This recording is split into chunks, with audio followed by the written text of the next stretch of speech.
Olá, pessoal! Meu nome é Fernanda, eu sou instrutora da Solidária e a aula de hoje vai ser sobre lei dos senos e lei dos cossenos. Confere aí! Então, gente, vamos para a nossa aula. O que a lei do seno e a lei do cosseno são? Elas são teoremas que relacionam ângulos e lados de quaisquer triângulos. Porque, por exemplo, a gente tinha visto muita coisa com seno e cosseno no triângulo retângulo. Mas essas relações aqui, elas podem tanto para obtusângulo quanto para cutângulo, não tem essa discriminação. E para retângulo também, tá, gente? Para qualquer triângulo. Que são usados para descobrir alguma medida até então desconhecida a partir de outras que nós sabemos. Vamos ver como é que isso funciona? Primeiro a gente vai ver a lei dos senos. Ela relaciona o seno de dois ângulos e os dois lados opostos a eles. Aí você vai usar quando você tem três dessas medidas e quer descobrir a quarta. Por exemplo, nesse caso aqui, se você quer saber qual que é esse Bzinho aqui, qual que é essa medida desse lado, é o que o exercício te pede. E você tem o seno desse ângulo aqui, o seno desse ângulo aqui e a medida desse lado aqui.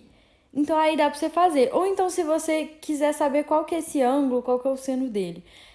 Mas você tem a medida desses dois lados e o seno desse daqui, você vai conseguir achar. Vamos ver como é que essa lei relaciona essas medidas? É o seguinte, a medida do lado aqui está para o seno do seu ângulo oposto a ele, você tem que prestar atenção nisso. Assim como a medida desse lado aqui também está para o seno do ângulo oposto a ele. Tem que ser nessa ordem, necessariamente, tá? Não pode ser A, seno de beta aqui, não, tá? É só A sobre seno de alfa igual a B sobre seno de beta. Beleza? Tem que ser os opostos assim. Agora, gente, eu separei um exercíciozinho do Enem. Na verdade, eu pesquisei Lei dos Senos Enem para trazer um do Enem para vocês. Aí aparece sempre esse exercício aqui. Eu achei até num lugar que estava no Enem 2007. Aí eu fui até no Enem 2007 para procurar ele, para poder trazer para vocês até a foto da prova mesmo, mas eu não achei. Então eu não tenho certeza se ele caiu no Enem, mas em muitos sites fala que ele caiu no Enem. Então, para mim, eu acho que a fonte é o Enem, né? Mas eu não posso dar essa certeza para vocês porque eu não achei na prova. Enfim, mas esse é uma questão, de qualquer forma, com muita cara de vestibular. Gostaria que vocês pausassem, apesar dele ser um pouco mais difícil, com uns senos muito doidinhos, mas não precisa te preocupar, porque você não sabe daquela tabelinha lá, o seno, mas aqui eles estão te dando o seno desses ângulos, então pode ficar tranquilo. Tenta fazer com essa leizinha aqui que a gente acabou de aprender, esse exercício, e depois a gente volta aqui que eu vou fazer com vocês aqui a correção. Beleza, gente? Vamos lá então. Primeiro, eu coloquei aqui para vocês no desenho, eu escrevi, que é o que você sempre tem que fazer, os dados que eles me dão no desenho. Aí o que eles me dão? Eles me dão que o que eles querem calcular é a distância entre as árvores A e B, então esse aqui é o nosso X. Eles também nos deram que o AC é 70 metros. Eles nos deram que o BAC, quando eles colocam assim, se vocês não sabem, o ângulo é tipo assim, BAC, ou seja, é no vértice que tá no meio aqui. Então ele é o 62. Aí o ACB, que é, então, no C aqui, é 74. Foi isso que eles nos deram e eu já escrevi na imagem. Beleza. Com o que a gente tem aqui, vamos ver se a gente tem as informações que a gente tem que ter? Então, a gente tem o lado oposto e o 74. A gente tem o seno de 74 aqui, né? Beleza. Então, a gente tem isso daqui. Só que a gente não tem a medida desse lado aqui para usar o 62 na lei dos senos, né? Porque a gente não tem esse lado aqui. Mas sabendo esses dois ângulos, dá pra gente descobrir esse ângulo aqui e aí fazer em relação a esse lado aqui, que a gente sabe. Como que a gente vai descobrir esse outro ângulo? A gente tem que lembrar da geometria que a soma dos ângulos internos de um triângulo é sempre 180 graus. Isso é sempre do triângulo, tá, gente? Então, se eu somar os 62 graus com 72 graus com esse ângulo aqui que eu chamei de x, que é diferente desse x aqui, né? Mas eu chamei de x pra gente poder encontrar. A soma desses três ângulos tem que dar 180. Aí eu vou somar esses dois aqui e passar para cá subtraindo. Então, ficou x é igual a 180 menos 136. Então, o nosso x aqui é 44. Então, esse ângulo aqui é 44. Agora, a gente tem as 4 informações que a gente precisava, né? Na verdade, a gente tem 3 e quer achar justamente uma quarta. Que é o seguinte, a gente tem esse ângulo aqui e o seno dele, né? Que eles nos deram aqui, com o lado oposto a ele. E a gente tem o seno desse ângulo aqui e quer achar justamente essa parte aqui. Então, o que a gente vai fazer?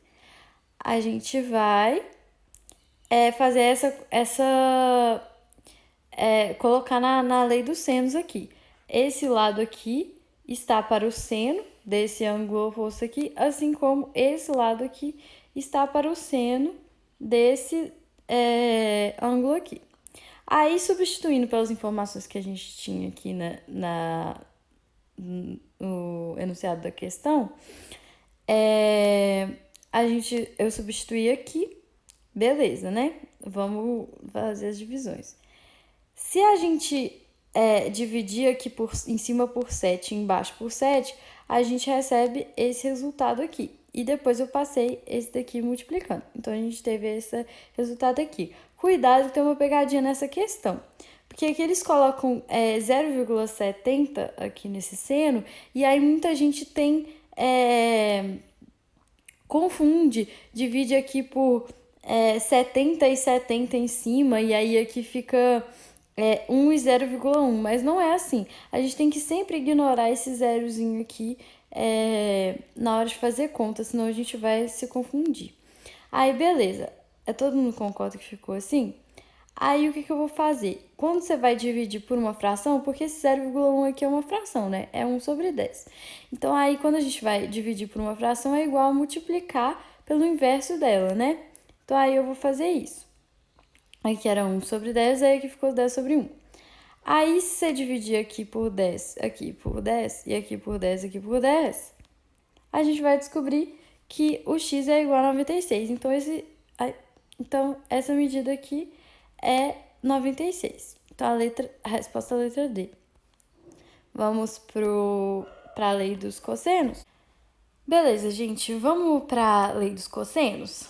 Então, ela relaciona o cosseno de um ângulo e os três lados do triângulo.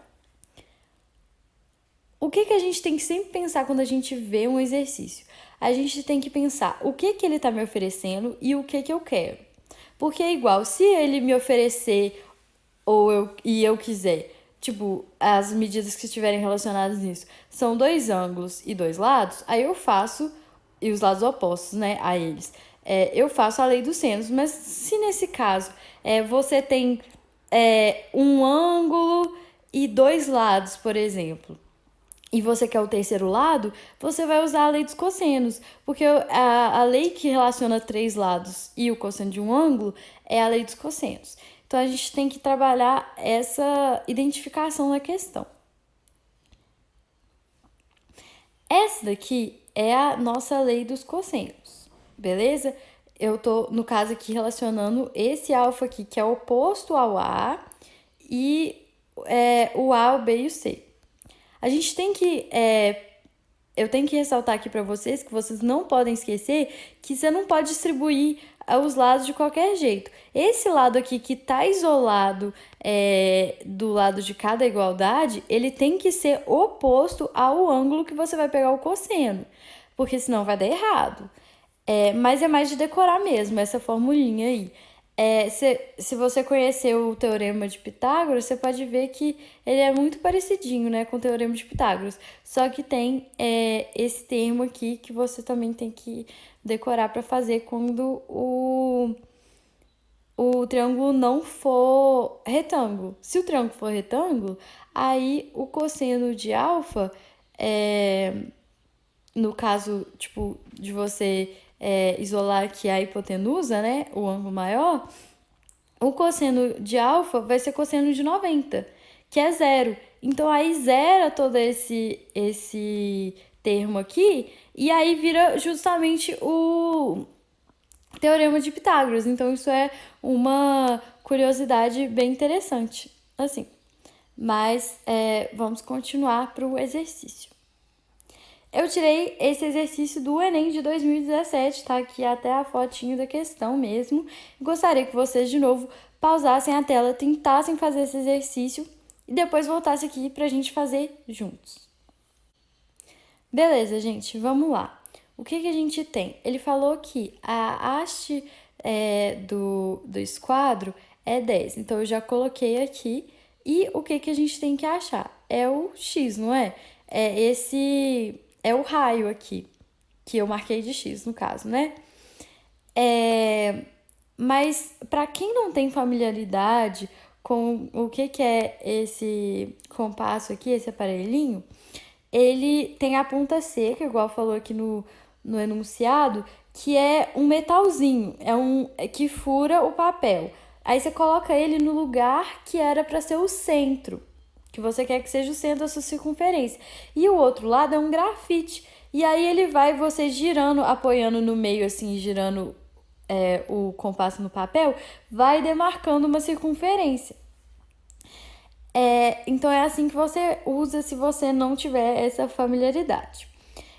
E aí, se você for perceber, a distância, a abertura que você abre, o esquadro, acaba sendo o seu raio, né? Porque é o centro, a distância entre o centro e a delimitação mesmo da circunferência.